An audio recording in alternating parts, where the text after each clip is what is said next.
स्वागत. जय महाराष्ट्र. आपण चर्चा जी सुरू केलेली आहे आणि त्यातून अनेक प्रश्नांचा उलगडा जो महाराष्ट्राच्या मनात होता, शिवसैनिकांच्या मनात असतील, जनतेच्या मनात असतील, आणि आपण सहजतेनं या सगळ्या प्रश्नांची उत्तरं देत आहे. एक प्रश्न सध्या या देशामध्ये फार प्रकर्षानं उचलला जातोय. आज केजरीवालही बोलले, काल इतर राज्यांचे मुख्यमंत्री बोलत होते की या देशातल्या विरोधी पक्षाला संपवण्याचा प्रयत्न सुरू झाला आणि अशा प्रकारचा प्रयत्न इंदिरा गांधी आपण सहजतेनं केला नव्हता. या सगळ्या प्रश्नांची आज मग प्रादेशिक पक्ष असतील, जे भाजप विरोधक असतील, त्यांना पूर्णपणे उद्ध्वस्त करायचं. ही कसली लोकशाही? या देशात लोकशाही राहील की नाही असा प्रश्न आपल्यालाही पडतोय का? आत्ताची परिस्थिती तशीच आहे. आणि मधल्या काळात मी कुठेतरी बोललो होतो, अशी जर का भीती विरोधी पक्षापासून सत्ताधाऱ्यांना वाटायला लागली तर तो त्यांचा कमकुवतपणा आहे. लोकशाहीचा अर्थ असा की प्रत्येक वेळेला काय शिवसेना म्हणा, भाजपा म्हणा, काँग्रेस म्हणा आणि इतर कोणतेही पक्ष यांना सातत्याने पराजय किंवा विजय हे प्राप्त झाले तशातला भाग नाही आहे.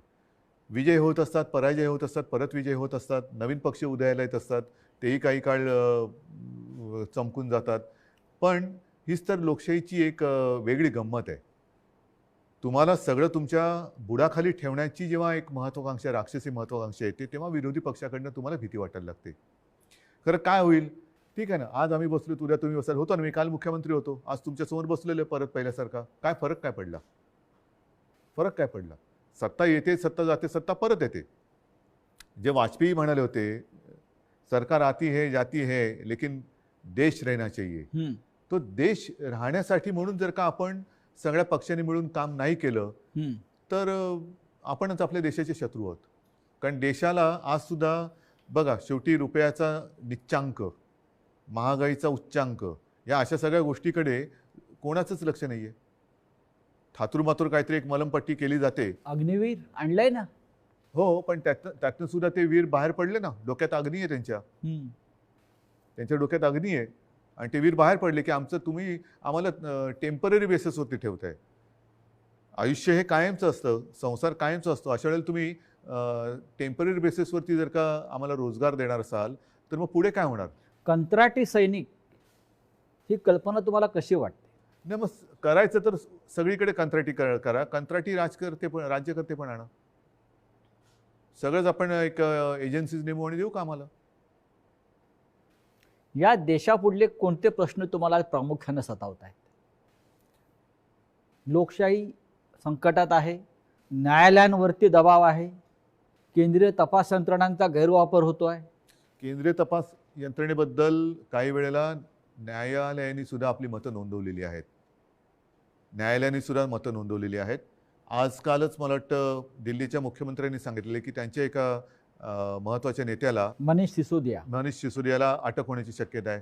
खोट्या आरोपांखाली. हां, म्हणजे आधी अटक, मग आरोप ठरवतील आणि कालांतराने त्यातनं ते सुटतात. पण तोपर्यंत त्यांचं आयुष्य तुम्ही बर्बाद केलेलं असतं. असं कोणाचं आयुष्य बर्बाद करून कोणाला सुख लाभत असेल असं मला नाही वाटत. म्हणजे अशी लोक कधी सुखात राहू शकतील आणि शकतात याच्यावरती माझा विश्वास नाही आहे. त्याच्यामुळे ठीक आहे ना, लोकशाही आहे, तुम्ही काय बोलायचं ते बोला, आम्ही काय. पण आत्ता ज्या पद्धतीने बदनामीकरण चाललेलं आहे, हे बदनामीकरण फार घाणेरडे आणि अश्लाघ्य भाषेत आणि विकृत पद्धतीने चाललेलं आहे. हे लाभणारं नाही आहे कोणाला.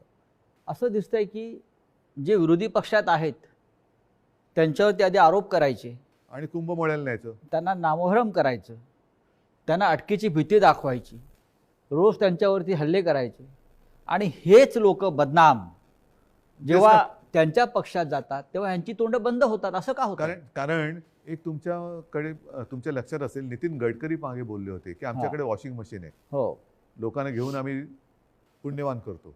म्हणजे आता त्यांच्याकडे ज्या आरोपांवरनं जी लोक गेले त्यांचं पुढे काय होतंय, काय होणार आहे? पण ते सोडून द्या, नवीन लोकांना त्रास देत जायचा, हे चांगल्या सशक्त राज्यकर्त्याचं लक्षण नाही आहे.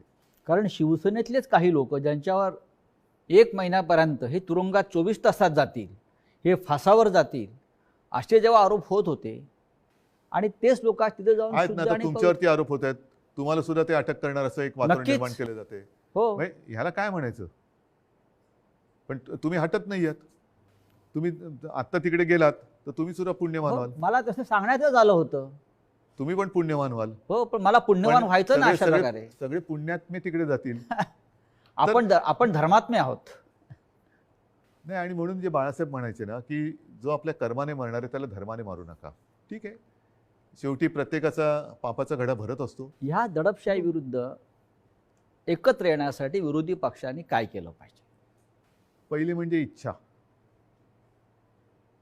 जो एक अनुभव त्यावेळेला आपल्या देशाने घेतला होता आणीबाणीच्या वेळेला, जनता पक्ष स्थापन झाला होता.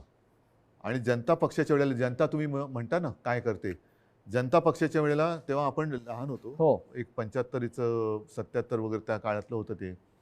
जनता पक्षाकडे प्रत्येक मतदान केंद्रावरती पोलिंग एजंट सुद्धा नव्हते. हो तरी सुद्धा लोकांनी भरभरून मतं दिली मतं होती. दिली. त्यावेळेला हम्म. सर्व थरातील लोक, हम्म. साहित्यिक असतील, सगळे असतील, हो. हे बाहेर पडून आवाज उठवला होता. जनता पक्ष सत्तेवर आला आणि आपापसात भांडून स्वतःचं सरकार स्वतः पाडून टाकलं. त्याच्यामुळे एक इच्छाशक्ती पाहिजे की समजा जर का एकत्र यायचं झालं तर कोणीही पदांवरनं भांडणार नाही. कोणी पदांवरून भांडायचं नाही. आणि आपल्या देशामध्ये लोकशाही, म्हणजे मी असं काय म्हणत नाही की आत्ता यांनी काही हुकुमशाहीच आणलेली आहे, पण ज्या दिशेने पावलं पडत आहेत ती पावलं, ही लक्षणं, अनेक जणांचं मत आहे की ही काही बरी नाही आहेत. पण ही इच्छाशक्ती जी आपण म्हणताय ती उद्धव ठाकरे प्रमुख विरोधी पक्षाचे नेते आजचे, शिवसेना प्रमुख, शिवसेना पक्ष प्रमुख म्हणून तुमच्याकडे आज आहे का? आहे, नक्कीच आहे. म्हणजे प्रश्न माझ्या एकट्याचा नाही आहे, पण सर्व देशातील सर्व राज्यांनी एकत्र व्हायला पाहिजे. आणि माझं तर म्हणणं आहे की भारतीय जनता पक्षाने सुद्धा अधिक शत्रू न वाढवता एक ज्याला आपण आरोग्यदायी राजकारण म्हणतो आपण, Healthy. एक चांगलं हेल्दी पॉलिटिक्स असं करावं.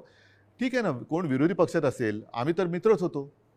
25-30 वर्ष आम्ही आपण त्यांची सोबतीच होतो. तरी सुद्धा 2014 त्यांनी युती तोडली होती. कारण काही नव्हती. तेव्हा आपण हिंदुत्व सोडलेलं नव्हतं आणि आजही सोडलेलं नाही. पण तेव्हा तरी देखील भारतीय जनता पक्षाने शिवसेनेसोबतची युती शेवटच्या क्षणाला तोडली होती. कशाला? आम्ही मित्रच होतो तुमचे. काय मागत होतो तेव्हा? तर मी आत्ता सुद्धा 2.5 वर्षाचं मुख्यमंत्रीपद शिवसेनेसाठी का मागत होतो आणि मागितलं होतं, ते म्हणजे मी त्या सरत्या काळामध्ये माननीय शिवसेना प्रमुखांना वचन दिलं होतं की मी शिवसेनेचा मुख्यमंत्री करून दाखवेन. म्हणजे तसं बघितलं तर ते वचन अजूनही माझं अर्धवट आहे. कारण मी मुख्यमंत्री होईन असं नव्हतं बोललो. ते मला एक आव्हान स्वीकारावं लागलं होतं. कारण ह्या सगळ्या गोष्टी ठरवल्यानंतर नाकारण्यात आल्या, म्हणून मला ते करावं लागलं. हो पण फुटीरांचा तोच आक्षेप आहे. फुटीरांचा आक्षेप हाच आहे की उद्धव ठाकरे मुख्यमंत्री झाले. बरं झालो, कारण मी आता होऊन गेलेलो आहे. होय बरोबर आहे, झालो. काय प्रॉब्लेम काय तुम्हाला? पण म्हणून तुम्ही ज्या बाळासाहेबांचा फोटो लावताय त्या बाळासाहेबांच्या पुत्राला गादीवरनं खाली उतरवलं.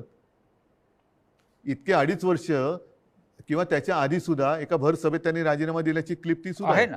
म्हणजे भारतीय जनता पक्ष कसा अत्याचार करतोय शिवसैनिकांवरती, ही ती क्लिप आहे. आणि मीच माझ्याच समोर त्यांनी तो राजीनामा दिला होता. आता तो एकदम फुटीरांचा असा एक आक्षेप आहे की शरद पवारांनी उद्धव ठाकरेंना मुख्यमंत्री करून शिवसेना संपवली. आज जे गावोगावी दिसतंय ते काय? गावोगावी दिसते ते काय? बरं, आधी भाजपाबरोबर सत्तेत किंवा युतीत होतो तेव्हा भाजपा त्रास देतोय. होय. आता भाजपा त्रास देतोय आणि आपल्याला खोटं ठरवतोय, आपल्याबरोबर ठरवलेल्या गोष्टी नाकारतोय, म्हणून महाविकास आघाडीला जन्म दिला, तर काँग्रेस राष्ट्रवादीवाले त्रास देत आहेत. मग नेमकं तुम्हाला हवं तरी काय? नाही माझाही हाच प्रश्न आहे की त्यांना नक्की काय हवंय? त्यांना त्यांची लालसा, स्वतःला मुख्यमंत्रीपद ते त्यांनी अत्यंत वाईट पद्धतीने मिळवलं आणि शिवसेना प्रमुखांबरोबर तुलना करायला लागले की ही आमची शिवसेना म्हणून. हो कारण शिवसेना प्रमुखांशी तुलना आपण म्हणजे तरी आणि हे बघितल्यानंतर मला नाही वाटत भाजप त्यांना पुढे कधी स्वतःत घेतील. कारण ते नाहीतर नरेंद्रभाईंबरोबर तुलना करायला लागतील स्वतःची आणि पंतप्रधान पद मागतील. कारण काय, शेवटी ती एक लालसा अशी घाणेरडी असते ना, चटक. म्हणजे मला एका गोष्टीचं समाधान नक्कीच आहे की 2.5 वर्ष मी थेट मुख्यमंत्री होतो, पण मला सत्तेची चटक नाही लागली.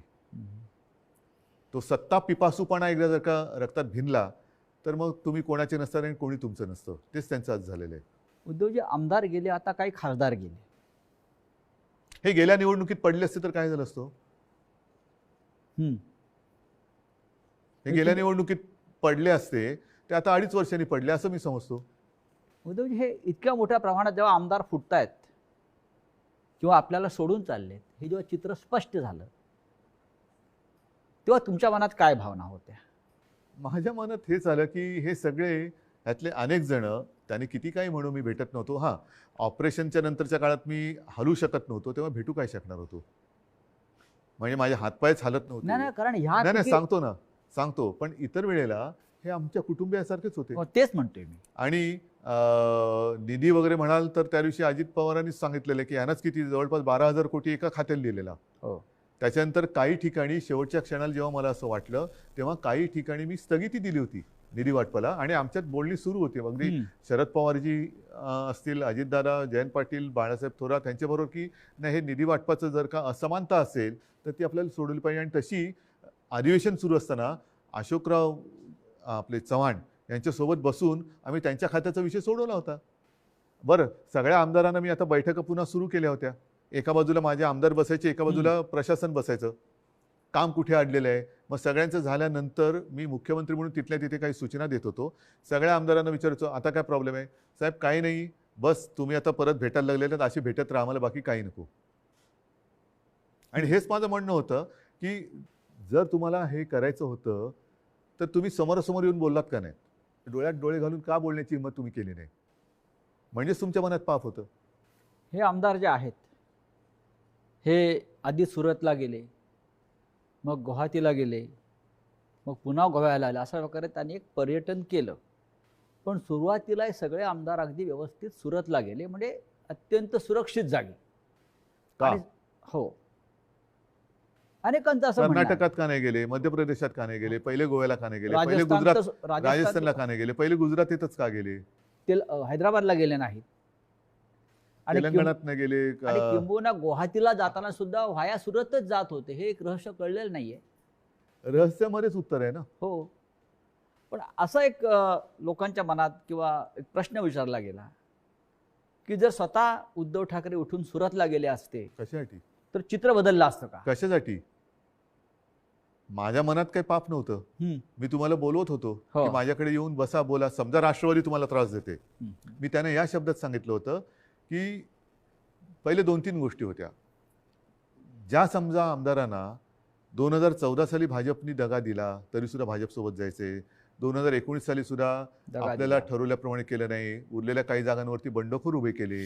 हे सगळे त्यांचेच अनुभव आहेत. जे आपले दुर्दैवाने पराभूत विजयी झालेले आमदार आपले जे काही पराभूत झाले, मी त्यांना म्हटलं की काही आमदारांना जे मला सांगण्यात आलं की काही आमदारांचा दबाव आहे, त्यांना भाजपसोबत जायचं. म्हटलं अशा सगळ्या आमदारांना आणा. माझ्यासमोर 2-3 प्रश्न आहेत. एक म्हणजे कारण नसताना जे शिवसैनिकांना ही ईडी पीडी जी काय आहे, काही नसताना, म्हणजे जे हिंदुत्वासाठी त्यावेळेला अगदी दंगलीत लढलेले सुद्धा शिवसैनिक, मग तो अनिल परब असेल, तुम्ही त्यावेळेला आपली हिंदुत्वाची बाजू लावून धरली होती, ह्यानं एकदम तुम्ही आता छळाला लागलात. हा छळ कुठपर्यंत चालणार कारण नसतानाचा? असा यांचा मोठा काय गुन्हा आहे? दुसरी गोष्ट, जे त्यावेळेला नाकारलं ठरवून, ते यावेळेला भारतीय जनता पक्ष काय करणार आहे?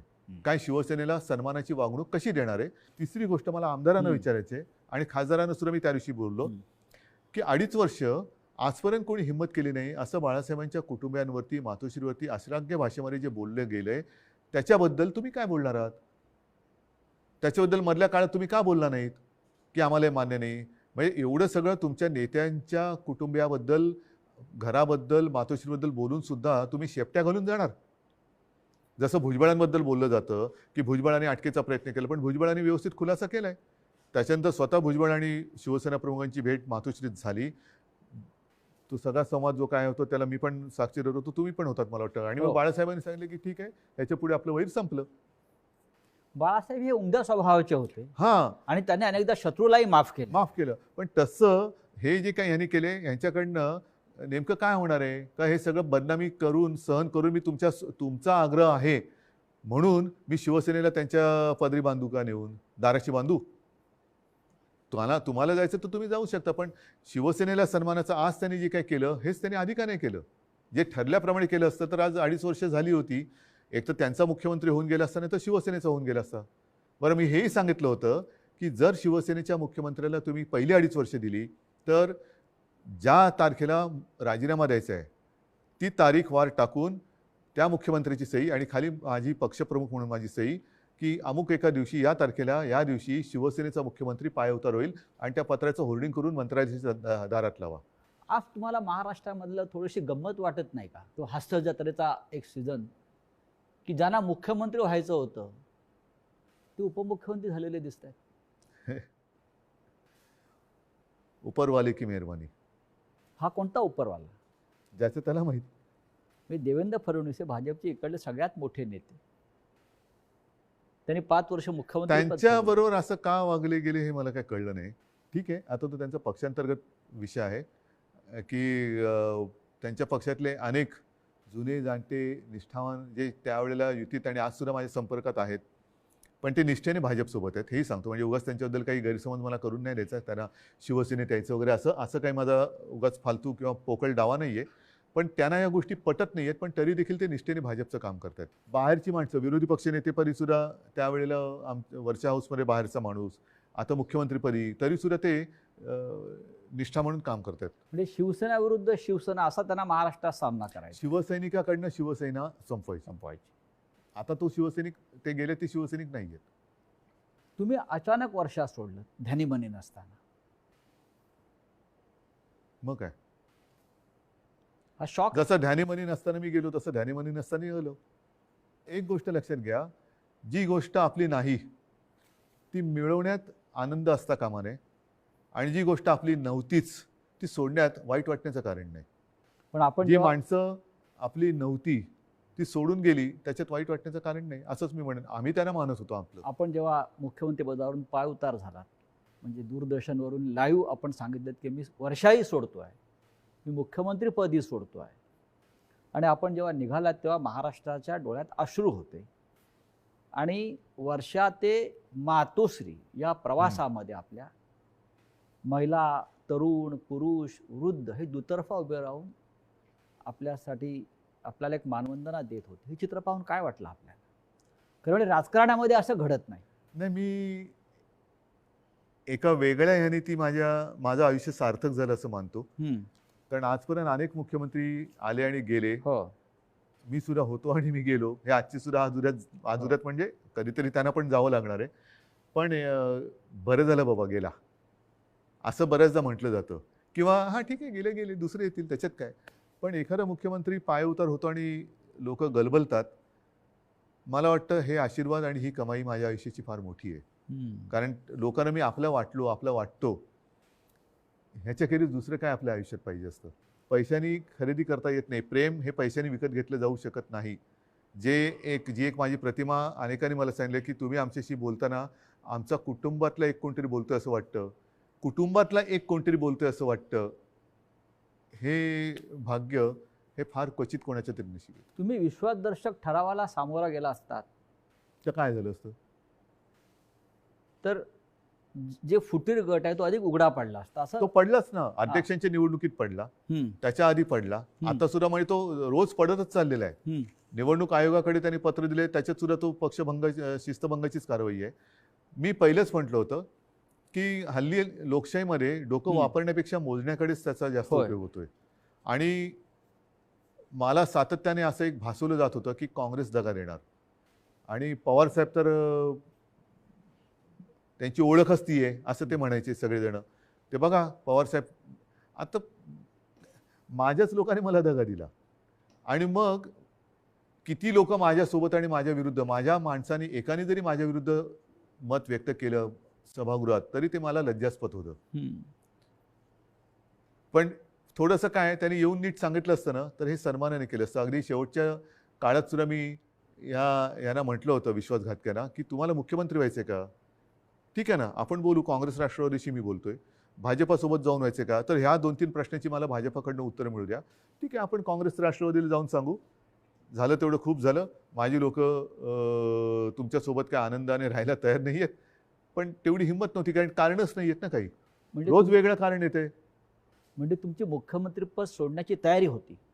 माझी स्वीकारण्याचीच तयारी नव्हती, पण त्या काळात ते काही जिद्दीने मी केलं. मी इच्छेने मुख्यमंत्री नाही झालो, मी जिद्दीवरती झालो, आणि जिद्दीवरती मी जो काय 2.5 वर्षाचा कालखंड आहे तो मी माझ्या परीने केला. उद्धवजी, तुम्ही 2.5 वर्ष राज्याचा कारभार केला, तुम्ही एक सरकार चालवलं. आजच्या नव्या सरकारकडे तुम्ही कसं काय पाहता? सरकार स्थापन झाल्यानंतर याच्यावरती बोलण्यात काहीतरी अर्थ आहे. अजून सरकार स्थापन झालं नाही. ते हम दो एक कमरे में बंद हो असंच आहे ना सरकार. और चाबी खो जाए, चाबी वरनं जेव्हा उघडतील तेव्हा मंत्रिमंडळाचा विस्तार होईल. पण आज तुम्ही 16 आमदारांना नाही, मला एवढंच आहे की अपात्रतेची तलवार आहेच ती. मला त्याच्याबद्दल बोलायचं नाही, कारण ते प्रकरण आता कोर्टात आहे. अनेक घटना तज्ञांच्या मताप्रमाणे काय होणार हे लोकांना कळलेलं आहे, कारण तो जो कायदा होता त्या कायद्यात स्वच्छ आणि स्पष्ट आहे. आणि मला नाही वाटत की अजूनही घटनाबाह्य कृत्य आपल्या देशात करण्याची कोणाची हिंमत असेल. त्याच्यामुळे मला न्यायालयात जे काय होईल ते होणारच आहे, पण त्याच्यामुळे मला त्याच्यावरती जास्त काय बोलायचं नाही आहे. मात्र एक सांगतो की आत्ताचे जे काय ते पूर्वी देवानंदचा पिक्चर होता हम दोनो, असे काय काय दोनोवरनं बरंच काय एक दुजे केली आहे, नाही ते खूप काय काय आहेत. पण त्यांनी जी निर्णयाला स्थगिती देण्याची एक घाई केलेली आहे, आणि काय काय निर्णय जसं आरे कारशेड. माझं पुन्हा पुन्हा एकच म्हणणं आहे की माझ्यावरचा राग तुम्ही मुंबईवरती काढू नका. मुंबईचं पर्यावरणाला घात होईल असं काही करू नका. तिकडे झाडांची कत्तल केल्यानंतर सुद्धा बिबळ्यांचा वावर आहे, आणि एक मध्ये तो रिपोर्ट जो माझ्या घरी टेबलवरती पडलेला आहे, तिथे आज सुद्धा वन्यजीव आहेत. तुम्ही तिथे सोडून जिकडे ओसाड जागा आहे कांजूरची, ही ओसाड आहे जागा, त्या ओसाड जागी जर का ते केलं तर हीच मेट्रो आपल्याला अधिक लोकसंख्येसाठी वापरता येईल. आज ना उद्या ह्याला पुन्हा कांजूरला हात घालावा लागणारच आहे. आणि आता सुद्धा पुन्हा एकदा सांगतो, आरे येथे कारशेड करताना जे एक प्रतिज्ञापत्र कोर्टात दिले की एवढी जागा आम्ही वापरणार नाही, ती जागा सुद्धा ह्यांना वापरावीच लागणार आहे जिथे आज झाडं आहेत. तर केवळ तुमच्या हट्टापायी कृपा करा, मुंबईचा घात करू नका. मुंबईचा घात करू नका. कारण मग मला असं म्हणावं लागेल की हे मुंबईच्या बाहेरचे असल्यामुळे ना मुंबईबद्दल प्रेम नाही की काय. महाराष्ट्र हा माझा आहे, महाराष्ट्र आपला आहे, मुख्यमंत्री महाराष्ट्राचा असतो, तो केवळ मुंबई, ठाणे किंवा नागपूरचा नसतो. मी मुख्यमंत्री असताना एक गोष्टीबद्दल मला नक्की समाधान आहे की जिथे जिथे शक्य आहे तिथे तिथे मी वनं वाढवलेलं आहे. अगदी मुंबईत सुद्धा 800 एकर जंगल मी घोषित केलेलं आहे. अनेक रिझर्व्ह फॉरेस्ट मी घोषित केलेले, आणखीन काही येत्या काही काळात व्हायचे होते. तर शेवटी पर्यावरण हे महत्त्वाचं आहे, कारण पर्यावरण संपलं तर मग आपल्याला ऑक्सिजन. आपण आता एक फार महत्त्वाचा मुद्दा मांडला की मुंबईचा घात करू नका. पण या सगळ्या अलीकडच्या राजकारणामागे 1 महिन्यातल्या मुंबईचाच घात करण्याची योजना आपल्याला दिसते आहे का? शिवसेनेचा जो पगडा मुंबईवर आहे, एक मराठी माणूस आहे, तो ठसा पुसायचा आहे. तर घात हा इथे होऊ शकतो का? नक्कीच ते त्यांचं जुनं स्वप्न आहे. आणि मी मागे म्हटलं होतं की जसा रावणाचा जीव हा बेंबीत, तसा ह्या राज्यकर्त्यांचा जीव मुंबईत. असा हा प्रकार विचित्र आहे. दिल्ली मिळाली तरी मुंबई पाहिजे. आता खरं म्हटलं तर त्यावेळेला जी युती झाली होती ते शिवसेना प्रमुखांचं एक वाक्य आहे, तुम्ही देश सांभाळा, मी महाराष्ट्र सांभाळतो. पण तुम्ही देशात तर आम्हाला पसरू देतच नाहीत, आणि तशी आपली काय दिल्ली लाल किल्ल्यावरती जाऊन भाषण करण्याची वगैरे काय आपली इच्छा नाही. पण निदान महाराष्ट्रामध्ये आणि मुंबईमध्ये सुद्धा तुम्ही आम्हाला जागा देणार नसाल तर मग युतीतला अर्थ काय? मुंबईचं भविष्य काय या वातावरणात? मराठी माणूस नाही, मुंबईमध्ये मुंबईकर सुद्धा, कारण उद्याच्या महानगरपालिकेच्या निवडणुका ज्या कोणत्या क्षणी जाहीर होतील त्या झाल्या पाहिजेत. मी तर म्हणेन मुंबई, आणि आज जो मुंबईवर भगवा फडकलेला आहे मराठी माणसाचा, त्याच्याविषयी शंका निर्माण करण्यात आलेल्या आहेत की शिवसेनेचा पराभव आम्ही करू. तो सोडा, अशा अनेकांनी म्हटलं होतं की या निवडणुकीनंतर शिवसेना राहणार नाही वगैरे, सगळे झालेले आतापर्यंत. पण मुंबईमध्ये आता मुंबईकर म्हणून सगळे एकत्र झालेत. जो यांनी त्यावेळेला हिंदुत्वमध्ये फोडाफोडी करण्याचा प्रयत्न केला होता, अमराठी, ते सुद्धा आता मला येऊन भेटत आहेत. मराठी माणसांमध्ये ही फूट पडण्याचा हा प्रयत्न त्यांनी केला होता, आज सुद्धा करतायत. ती मराठी माणसं एकवटलेली आहेत. तमाम मुंबईकर आज निवडणुकांची वाट बघतोय, आणि माझं मत आहे लवकरात लवकर निवडणुका घ्याव्यात. केवळ मुंबईच्या नाहीत, राज्याच्या विधानसभेच्या घ्याव्यात. शिवसेनेचा मुख्यमंत्री परत होईल का नाही होणार? का नाही होणार? आणि तो जर करायचा नसेल तर मग माझ्या लढाईला काय अर्थ आहे? माझं जे शिवसेना प्रमुखांना वचन आहे ते आजही कायम आहे. शिवसेनेचा मुख्यमंत्री, मी तर शिवसेनेचाच आहे, मी पक्षप्रमुख आहे, होय. पण माझा हेतू तो नव्हता. मी मुख्यमंत्री होईन नाही मी बोललो. आणि वचन पूर्ण केल्यानंतर सुद्धा मी काय दुकान बंद करून बसेन?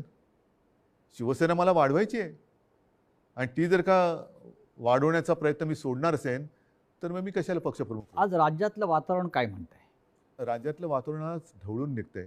आज आदित्यचे होय. तुम्ही दौरे बघतात, गेल्या 3 दिवसापासून आदित्य प्रचंड दौऱ्यावर आहे. प्रचंड गर्दी उसळते आहे. सगळीकडे हीच चर्चा आहे की यांना धडा शिकवायचा. आपण कधी बाहेर पडताय? मी साधारणतः ऑगस्टमध्ये बाहेर पडणार. ह्याचं कारण असं की गेल्या आठवड्यामध्ये मी एक जिल्हा प्रमुखांना काही सूचना दिलेल्या आहेत. जास्तीत जास्त सदस्य नोंदणी, त्याच्यानंतर सक्रिय कार्यकर्त्यांची नोंदणी ही मोठ्या प्रमाणावरती आता चालू आहे. त्याच्यामध्ये आता जसं आदित्य फिरतोय, ठीक आहे, आदित्य तर एक एक टप्प्याने जातोय, पण जेव्हा राज्यामध्ये मी फिरायला लागेन तेव्हा सगळे नेते माझ्यासोबत फिरतील. मग अख्खं राज्याचा जो काही दौरा होईल त्याच्यामध्ये ह्या लोकांना त्या दौऱ्यात येण्यासाठी ही कामं सोडावी लागतील. म्हणून मी तेवढ्यासाठी थांबलोय की एकदा हे होऊ द्या, मग मी बाहेर पडणार. पुन्हा शिवसेनेचं तुफान या महाराष्ट्रात निर्माण होईल. करावंच लागेल आणि ते आहेच. तुफान आहेच. लोकांच्या मनामध्ये तुफान आहे, लोकांच्या हृदयामध्ये तुफान आहे. उद्धवजी, आपण स्टुडिओमध्ये आलात, सामनासाठी एक अपेक्षित आणि लोकांना हवी असलेली मुलाखत आपण दिली. त्याबद्दल मी महाराष्ट्राच्या जनतेच्या वतीनं आपला आभारी आहे. आणि नक्कीच आपण जो विचार आता मांडलेला आहे महाराष्ट्रासाठी, मराठी माणसाच्या हिंदुत्ववादी संघटनेसाठी, त्यात आपल्याला यश लाभो, आई जगदंबा आपल्याला यश देव, एवढंच सांगतो. नाही, मला एवढंच म्हणायचं आहे की आपण माझे महाराष्ट्राच्या जनतेच्या वतीने आभार मानले, पण मी महाराष्ट्राच्या जनतेचा ऋणी आहे. आणि त्यांना मी एवढंच सांगेन की मगाशी जो उल्लेख तुम्ही केला की मी वर्षा सोडून निघाल्यानंतर महाराष्ट्राच्या डोळ्यात पाणी होतं, त्या अश्रूंचं मोल हे मला आहे आणि त्या अश्रूंची किंमत या विश्वासघातक्यांना चुकवायला लावल्याशिवाय आपल्याला गप्प बसता येणार नाही. गप्प बसू नका, हीच माझी जनता जनार्दनाला एक प्रार्थना. लहानसं फक्त जाता जाता संदर्भ देतो, मुलाखत जरी आपण संपत असलो तरी. हे जे फुटीर लोक आहेत त्याने आपल्याला अशी विनंती केलेली आहे की आम्हाला गद्दार म्हणू नका. विश्वासघातकी बोललो ना त्यांना, गद्दार कुठे बोललो मी? म्हणून आज विश्वासघातकी हा शब्द वापरलाय, गद्दार नाही बोललो. त्यांचा पण मान ठेवला मी, अच्छा. म्हणून त्यांना विश्वासघातकी बोललो, गद्दार नाही बोललो. धन्यवाद. जय महाराष्ट्र. जय महाराष्ट्र. जय हिंद. जय महाराष्ट्र. जय हिंद. जय महाराष्ट्र.